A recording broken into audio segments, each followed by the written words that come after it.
Welcome to another episode of the Your Company Health Podcast. I'm your host, Andre Wright.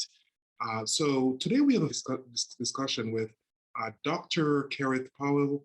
He's the owner of Dr. Chris Natural Remedies in Atlanta.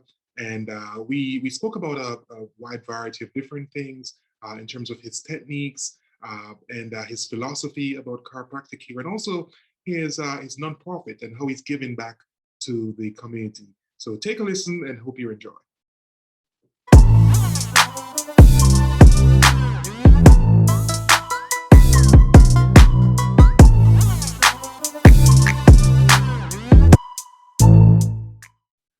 Welcome to another episode of the Your Company Health Podcast, brought to you by my new book, Visibility. You can get it on Amazon.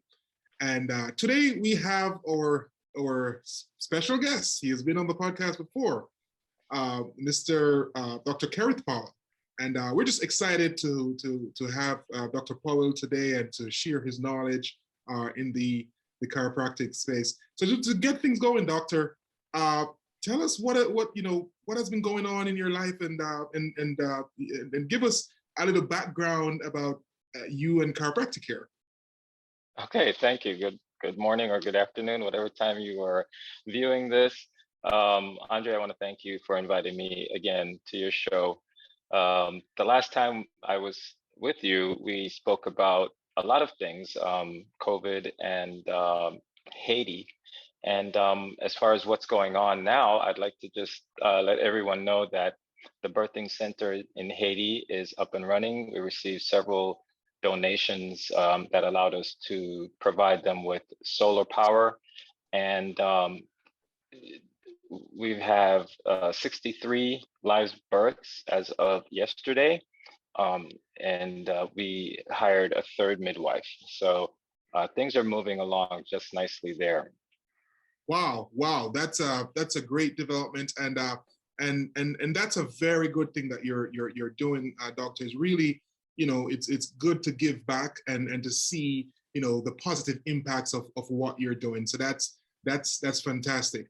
So our listeners and viewers, they know that you have you're very experienced in your field, and you have a unique perspective on chiropractic here. But your story is also very good. So why don't you tell us about how you started? Tell us again that story. Yeah, well, it was 20 minutes I spent with Dr. James Parker. He went by Jim Parker. I called him Brother Sparky after I got to know him. But that 20 minutes, it essentially changed my life. He told me the three things about chiropractic that I needed to hear in a profession. The first was that people typically leave your space feeling better than they did when they came in, and just happier people. So I had always wanted that as one of my career goals. The other was that I was going to be able to use my hands every day. Chiropractic means hand practice when translated from Greek. And so I get to do that every day. Another win. But the one that really sealed the deal for me was when he told me that I would be able to work with innate intelligence every single day. And innate intelligence is that inborn intelligence that we all have, not just humans, but all living things. It is inside our bodies. It's what guides us. It's what helps us grow. We don't have to do anything for the stature to change or for oxygen to be transferred into the blood from our lungs. That's all innate intelligence. And to me, that's God. And I get to work with that every day. Yeah. And that's great. And in terms of why for doing chiropractic here, because I've met countless people doing something that they're just trying to get by. It's not their passion. It's always good to be in a field that you're passionate about. What if you would say your specialty technique in dealing with chiropractic here, or your philosophy of chiropractic, what that is? Well, I don't know that chiropractors have a separate philosophies. Chiropractic, really, the root of it is to remove nerve interference. That is the transmission of that innate intelligence through the central nervous system. Now, there are other nervous systems, peripheral and autonomic, and so on and so forth, and we can talk about those. But I think for this audience, just understanding that the brain is like the central processing center for all of the activity that takes place in our bodies. And its main fiber connection to the body is the spinal cord. That spinal cord is protected by your spinal column, which is made up of the vertebrae in your spine. Removing the interference, any interference in that system, is beneficial to the individual who receives that. So that's the philosophy, removing nerve interference. That's the goal, and that's what produces the results that chiropractors get all over the world. That is that's the philosophy of chiropractic as it relates to why chiropractors do what they do. My approach, though, is to remind people that there are 3 causes of this nerve interference that I just described. And the causes are very simple, but in our modern life, they're ubiquitous. So they are trauma, toxins, and autosuggestion. Trauma, everyone pretty much understands, if you have a sports injury or if you're in a car accident, slip and fall or fell off a ladder, you're going to have some aches and pains, and the chiropractor is a good choice for you in most cases. Toxins, people don't really associate with a chiropractor as much because, well, one, they don't even know that they're poisoning themselves with some of the products that they use, and we all have to use some of these things. We're talking about shampoos and soaps and the environment. If you work in say a dry cleaner or at a gas station, in some other factory where they use chemicals, all of these things are absorbed by not just the air, but on your skin. Anything that we ingest, the food, which isn't really that great, and that's a subject for another discussion. All of these things are toxins, and they affect the nervous system and cause it to fire incorrectly. And a chiropractor is trained to detect those and correct them. So they may give you tips on how to avoid or reduce your toxic load so that you can, your organ systems aren't as stressed. And the last one, autosuggestion, is the way that it was phrased when the philosophy of chiropractic was written way back in the day, early 1900s. And, but essentially it's self-thought, it's thought, it's the way that we think about things. And so if you're at the mall, for example, and you're just sitting in a bench and you're watching people walk by, you can notice the difference between people who are in a good mood and people who are not. And you can do that just by looking at the way they walk and their posture and the way they carry their head, okay? This is an example of how the thought affects the body. And it's very important for, well, it's one of the things that I try to remind my patients of, that, it's not that you have to have a happy-go-lucky attitude about life or ignore some of the things that are happening. But if you look for the silver lining behind the cloud, you can find it, and it really actually helps to decrease the levels of stress that you put on your body, because your body does not really know the difference between a real threat, like a saber-toothed tiger jumping out from behind the bushes to come and get you, and an imagined threat, whereas, oh no, what happens if, that sort of thing. Right. And those are some great points, doctor. It's like we tend, if we have certain ailment, the first place that we tend to rush to is our GP. We don't look at chiropractic care as, it's almost secondary. Correct. Why do you think that and is? That I'm glad I'm glad you brought it up, and I appreciate your forum for allowing me and other chiropractors like me to spread this message. This is the message of chiropractic. It hasn't really changed in the 100+ years that it's been around. However, you've got to realize that if I said good to the last drop, you would know that I was talking about a certain brand of coffee. And that is because they advertise. And you don't have that sort of constant reminder in the social public sphere on chiropractic. It's very difficult to achieve that because of the type of care that we provide, and as it relates to how the marketplace works. We're talking about lots of dollars to send that message. Okay, that's number one. Number two is that you mentioned the GPs. It's not, the medical profession as a whole, including the pharmaceutical industry, because I'll just take a little digression here. When you go to your general practitioner, the prescription or the solution or the recommendation for whatever you went in there for is usually either drugs or surgery. And there's nothing wrong with drugs or surgery, okay? They have their place. And what I posit is that that shouldn't be the first step. And so with the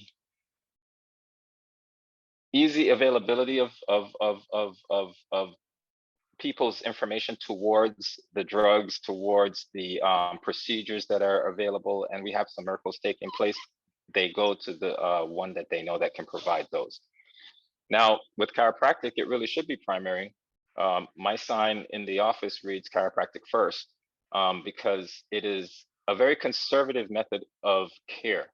And it works with the body's own innate system in order to help heal the body.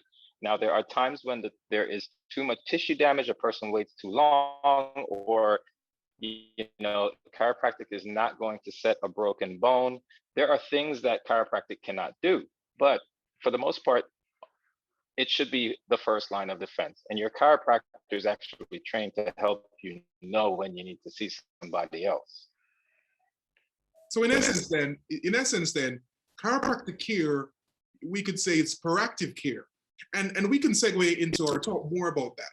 I want you to tell our listeners, how chiropractic care is important in the development of your immune system.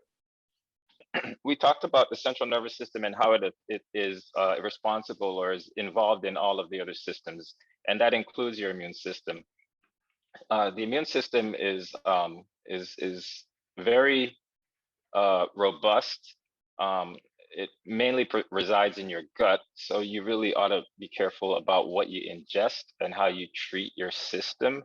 And sugary drinks, there are a lot of things that will deplete your immune system just from the normal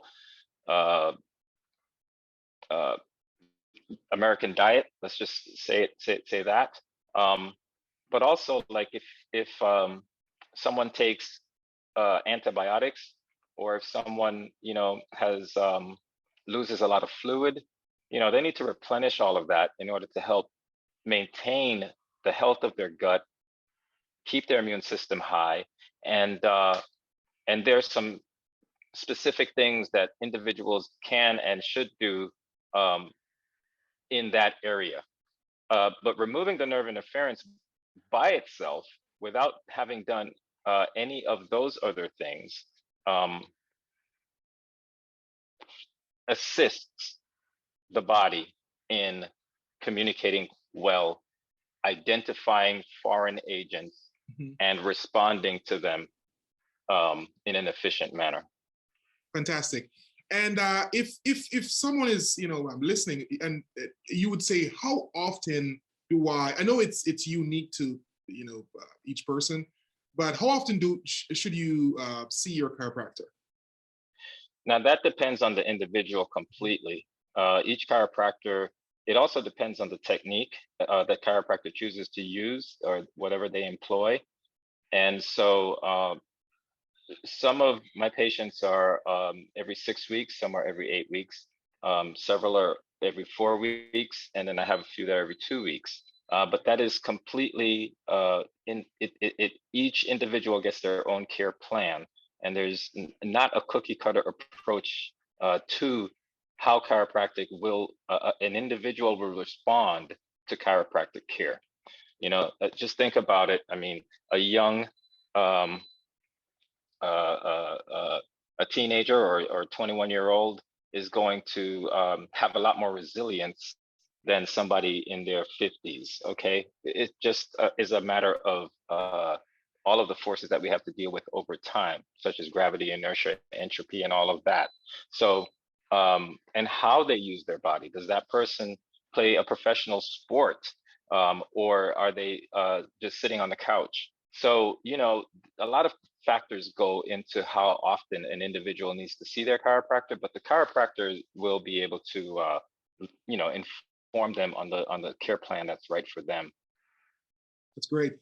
And doctor, I know you practice Dr. Chris natural remedies, and I know you do a great job in the community. So I want you to tell our audience, what are some of the services that I know you're chiropractic, but what are the services that you offer overall? Oh, well, at our office, we cover a lot of areas.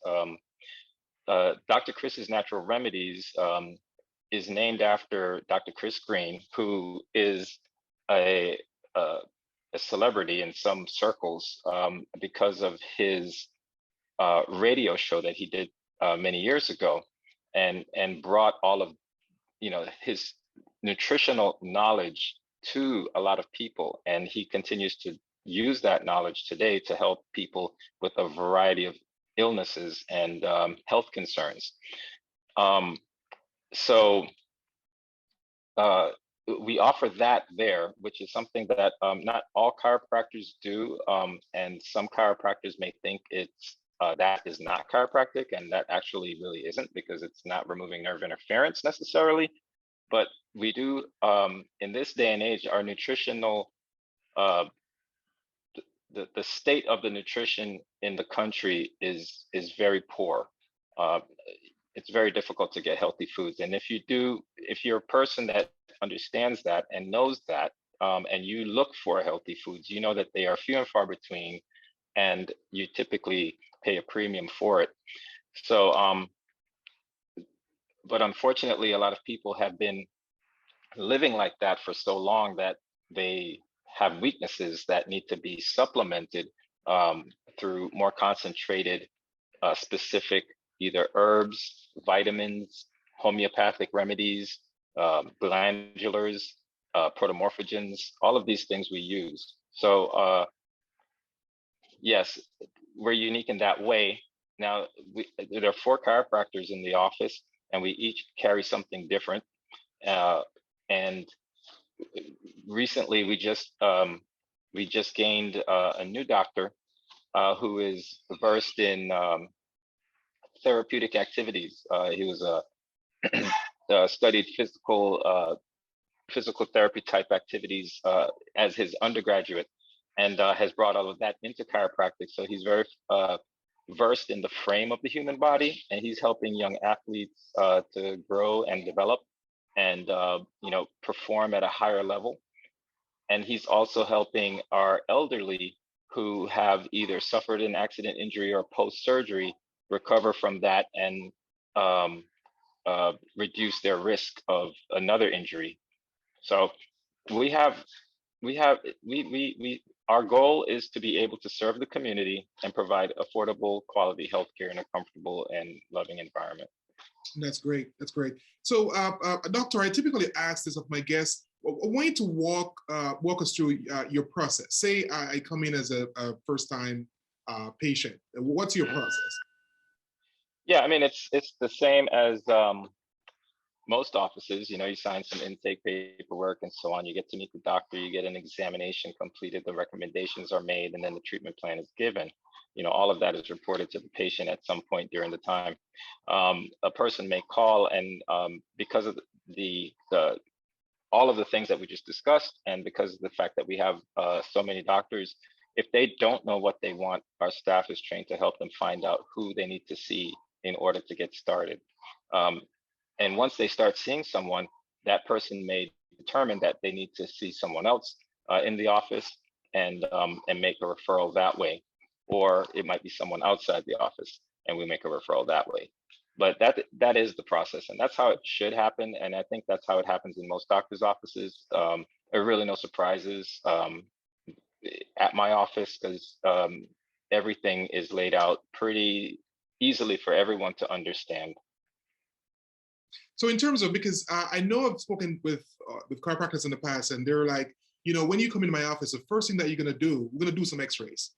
And I don't care who you are, we're gonna do X-rays on your, and then take it from there. We just want to know that what's happening first. And is that something that is that your approach, or you do it based on the complaint? It's not based on the complaint, but it's based on the patient. So I take X-rays when I think that they're necessary. However, you may have been speaking to some chiropractors that use techniques that require X-ray analysis in order to perform the technique. The two that I can think of right now are Gonstead and CBP. And those two techniques, you have to have X-rays, and you need to measure, and you need to draw lines, and in order to take care of the patient properly under those techniques. So if you've been, AO is another one, excuse me, Atlas Orthogonal. But if you do have a doctor like that, I wouldn't be wary of the fact that you have to have X-rays in order to be seen, because that doctor is given the time to those X-rays in order to come up with the treatment plan for you. The type of work that I do does not require that I have X-rays on every person. And so the times when I order the X-rays is when I suspect that there could be some pathological process taking place, and we need to know that prior to moving ahead. Sometimes it can wait, and whatever the decision is, if the decision is made to take the X-rays are used in the care plan of the patient. And of course, we go over them with them so that they know, they can have a visual as to, hey, why they're having different problems. That's great. That's great. And I know you touched on the technique by different practitioners, and was talking to you before, and you just we discussed the whole a biblical perspective of chiropractic here, and I think that's it's, I would love for you to share that with our audience. Yeah, well, chiropractic is so spiritual, and like I said in the beginning about the innate intelligence part of the body. You don't have to be a spiritual person or believe in God or anything like that to really appreciate the principles of chiropractic. I'll share with you the major premise, which is the principle number 1. And it reads, a universal intelligence is in all matter and continually gives to it all its properties and actions, thus maintaining it in existence.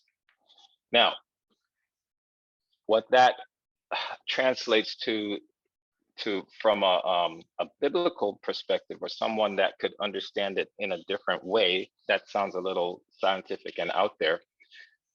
But John 1, verse 3 through 5 reads, through him all things were made, without him was made, nothing was made that was made. In him was life, and that life was the light of all mankind. The light shines in the darkness, and the darkness has not overcome it. So the universal intelligence is that everything that was made, and it is in all, and it resides in all. And that's the major premise of chiropractic. Now, I want to share 4 more principles of the next 4 principles of chiropractic with you here. Number 2 is the meaning of life. The expression of this intelligence through matter, us, is the chiropractic meaning of life. That is, this universal intelligence that is permeates everything, its expression through matter is the meaning of life. That's what we define it to be. The third is the union of intelligence and matter, and life is necessarily the union of intelligence and matter. The fourth is the triune of life. Life is a triunity having three necessary united factors, namely intelligence, force, and matter. So the matter is the physical part of the body that it makes up. Intelligence, we could say, is what, and the force is the transmission of that intelligence to the matter that needs to receive it. So, for example, if you touch a hot stove, okay, you have now matter is involved. The force goes up your nerves and it goes into your brain, and the intelligence tells you to move your hand off of the stove. This all happens in a split second, and this is all through this chiropractic process that I'm talking about. And the last one is the perfection of the triune. In order to have 100% life, there must be 100% intelligence, 100% force, and 100% matter. And that's why I talk about removing nerve interference, so that the intelligence can be directed with 100% force to the matter. And that's why I said that in some cases, there are limits, because matter can be less than 100%. It's the only one of those three that can be less than 100%. Right, right. And I know that's a very deep explanation. So of biblical principles versus or how it's explained as to chiropractic care. So what I get from that is for the body to work well, everything must be in alignment. It must be in alignment, and just as you explained the principles of the Bible, that's a good foundation for this alignment. So I want you to further this tell us, what are your thoughts on chiropractic care in, say, the next 10 years? Where do you see it going? Do you think, I know we spoke earlier about it's kind of secondary now, secondary healthcare. Do you think we'll be a bit closer to primary healthcare, where it's more out there and more people realize that this is critical? Yeah, it's changed in the last 20 years since I've been a chiropractor already. So people are definitely getting exposed to it and realizing that it's not just it's not an ancillary thing. It's something that should be part of your life. And what I like to say is that chiropractic is for everyone. And there is a chiropractor for everyone. And so I might not be the chiropractor for you, but I know that there is a chiropractor out there that's perfect for you. The thing about it is, let's say in the next 20 years, if it goes at any rate that like it has gone in the 20 years since I've been practicing, I think that we'll have chiropractors in hospitals, in the delivery room, giving newborns their first adjustment as they come out, and of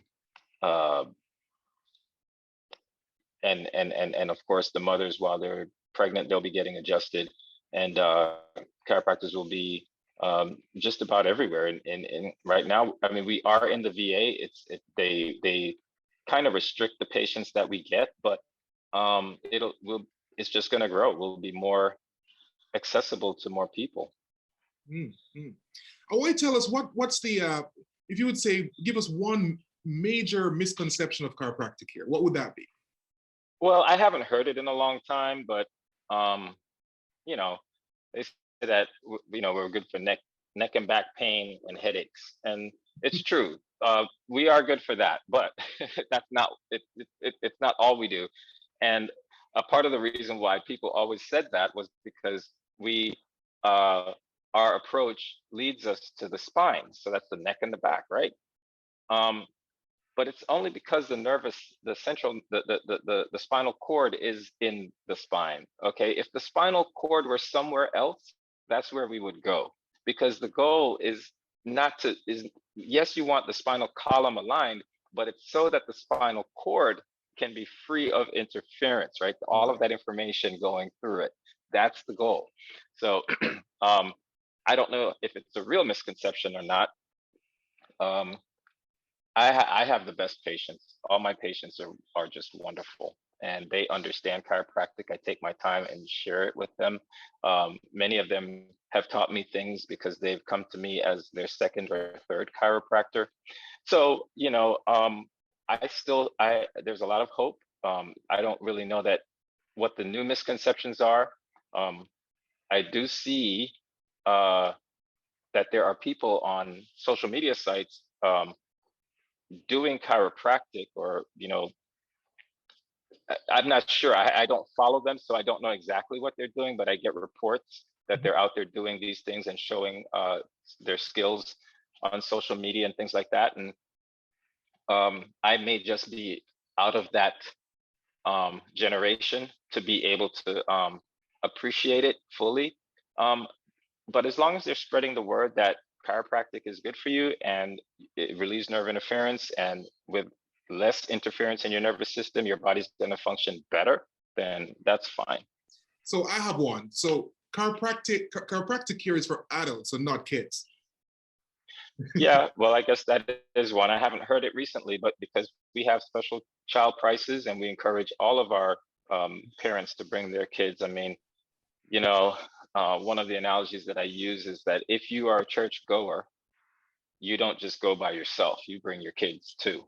And so if you're a chiropractic patient, right, and you understand chiropractic and the way that I just explained it to you, you would want to bring your kids as well.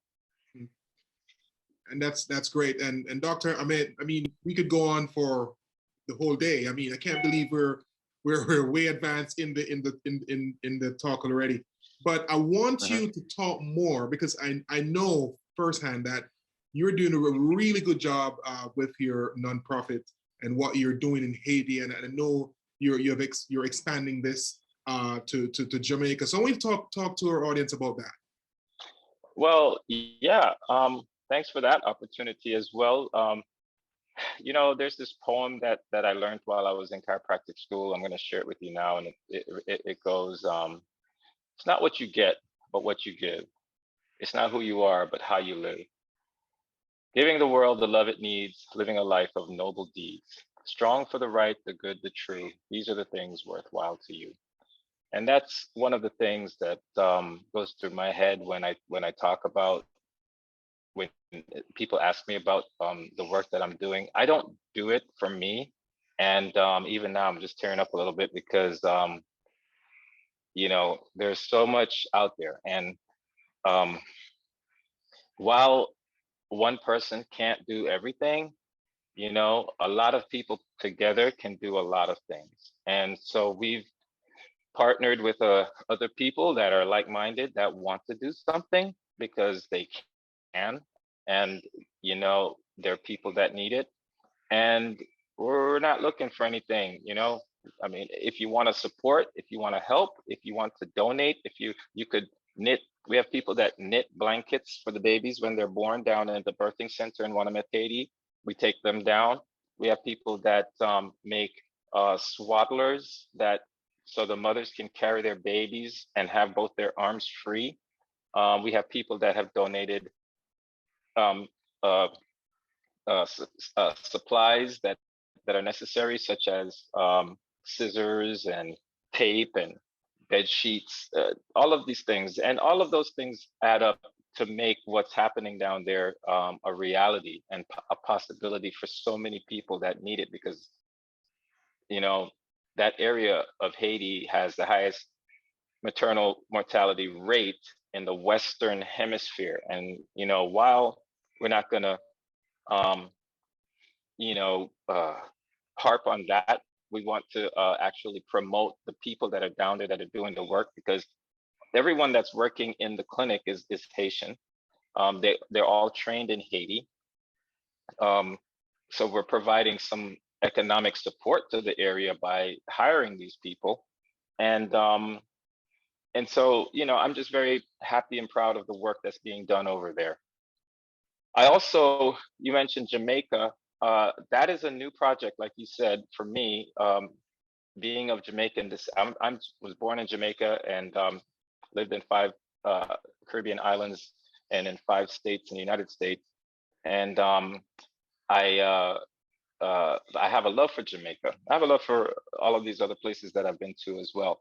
But Jamaica holds a special place for me. And we had an opportunity with some of the partners that I work with in Haiti to bring some volunteers to the island to offer chiropractic services to anyone who wants it at no charge. And that's going to be a reality April of 2022. So I've been spending some time down there, getting to know a lot of the leaders, the principals, the public officials, as well as pastors, people in the Western Regional Health Authority. Everyone is going to be involved, and the events are going to be focused in the western portion of Jamaica, from Sablamar through Montego Bay. And we'll have a team of about 30 people, and we're spending a day in each in 5 locations, and then we'll be heading back home. So, I'm very looking forward to that. I have not heard no on any of these. People have been saying, we really, really need this type of service down here, and they're being so helpful and so accommodating, and it just goes. I just feel like we're on to something with this project here too. And that's fantastic, and we'll definitely follow your projects. And for someone listening or watching and saying they want to donate, how can they donate? Just give us information and we could put it across the screen. Oh, absolutely. Well, Dr. Chris's Natural Remedies, if you go to our website, you should see something at the top that says Mission Trip Haiti. And if you click on any of those, there should be a donate button on one of those pages. Just click donate. You can put that you're on Powell's team for me, Dr. Powell. And that money is going to go straight to the Mission Life International, who is the group that built the birthing center in Haiti, and that money will go directly to those people. Fantastic. So drchrisnaturalremedies.com. So you all Correct. could go there and donate there to this great cause. And Doctor, has been great talking to you today about what you've been up to since the last time. And I know we're gonna have different episodes. We're gonna talk more in the future, because what you're doing is fantastic, and there are so many great reviews from patients about you and what you're doing with your practice. So, and that's fantastic. So any final thoughts to the audience? Yeah, well, I would like to thank you again, Andre, for allowing me this forum, this ability to talk. I love what I do, and I think that's what one of the things I have in mind for all of my patients is that I want you to be able to do the things that you want to do for as long as you want to do them, and if we can get there, then I think that we've lived a successful life. So I'm happy about being able to share my passion with everyone. And I'd also like to congratulate you on your book. I've read it, and I got some tidbits out of it, and I'm using them, and they're working. So, I would encourage other people to read it and find somebody that can help them do the things that you do, because you're very skilled and talented at your work, and I appreciate you for that as well. All right, thanks so much, Doctor, for the kind words, and that's been great. I know our audience, they found some great nuggets from the discussion. So until next time, thank you, and talk soon. All right.